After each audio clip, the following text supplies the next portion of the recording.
So, Lord Brahma is speaking. Lord Brahma is the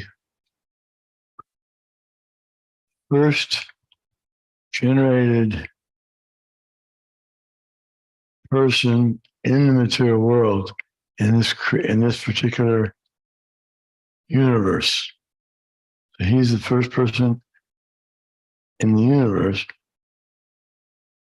and he is coming from Vishnu, or Vishnu means God, Supreme Personality of Godhead. And Vishnu creates the first living being by himself, without the help of a female.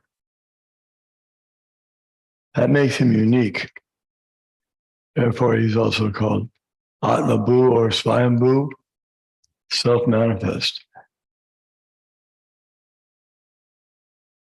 And then Brahma creates by different potencies. He has the ability to create living entities from his mind, for example. He can create. He's not creating the souls. Souls are eternal. But he's creating the bodies. And Brahma is given the task of engineering the universe. He makes the plan, and that plan is determined by Vishnu, but Brahma creates the 8,400,000 different species of life. There are Danavir 900,000 species in the water, aquatics. Danavir Stavaram Lakshadimshati. 2 million forms of plants and trees.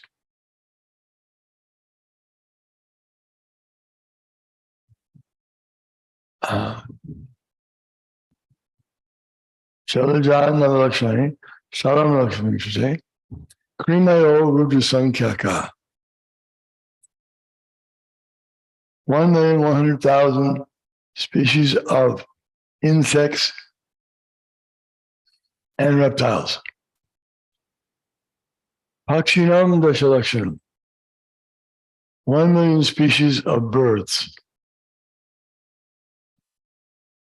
Pakshinam Samkhaka. 3 million species of quadrupeds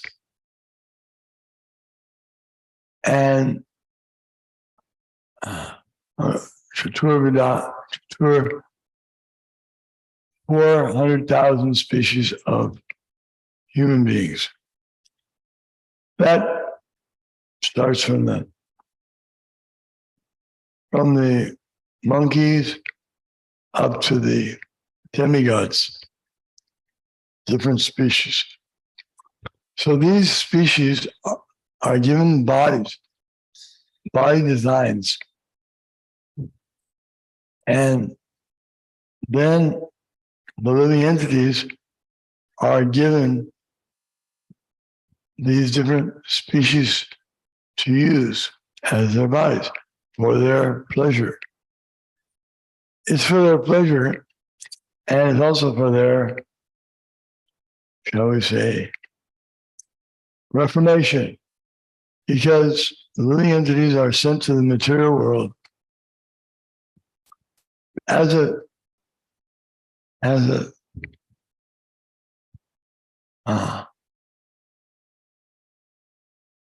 you could say punishment for their misbehavior. why did we leave the spiritual world? That was a bad choice. Living entities left the spiritual world because they didn't want to obey, didn't want to follow the instructions of Krishna. So they come to the material world and they get a chance to live somewhat independently of God. Not exactly independent, because the living entities can't do anything without the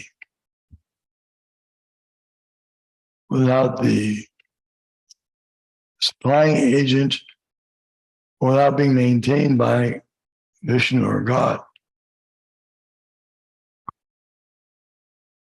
But they can think that way. It's like a child. Child may think that he's not obeying his parents. So the parents may put him in another room. And he feels that now he's separate from the parents. So similarly, the living entities come to the material world to essentially forget God and to imitate him themselves. So Brahma, he's given the task of arranging this whole universe for the residence for all these living entities. Billions and trillions of living entities. As we heard, even the little germs, they're also different species, and there's a living entity in each germ.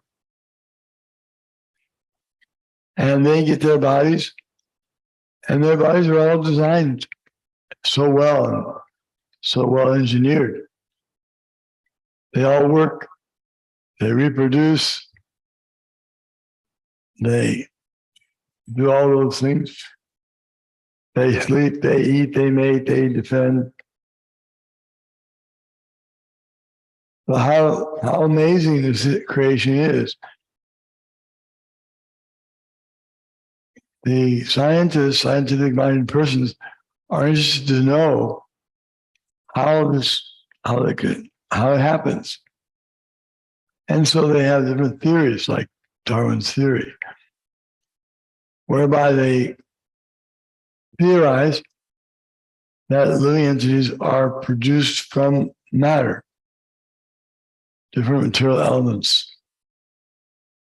But that's not how we understand it from the Vedas. Vedas present that everything is organized by persons at the top. Just like government, we have a government, and you could say that it's impersonal in one sense. But you also find there's persons there. At the top, the government is being managed by a person. Similarly, in the material world as well as the spiritual world, there is a person at the top, and that person is Krishna or God. And in this case, Brahma is his representative. Under the direction of Krishna, Brahma works, and Shiva works, and so many demigods. Is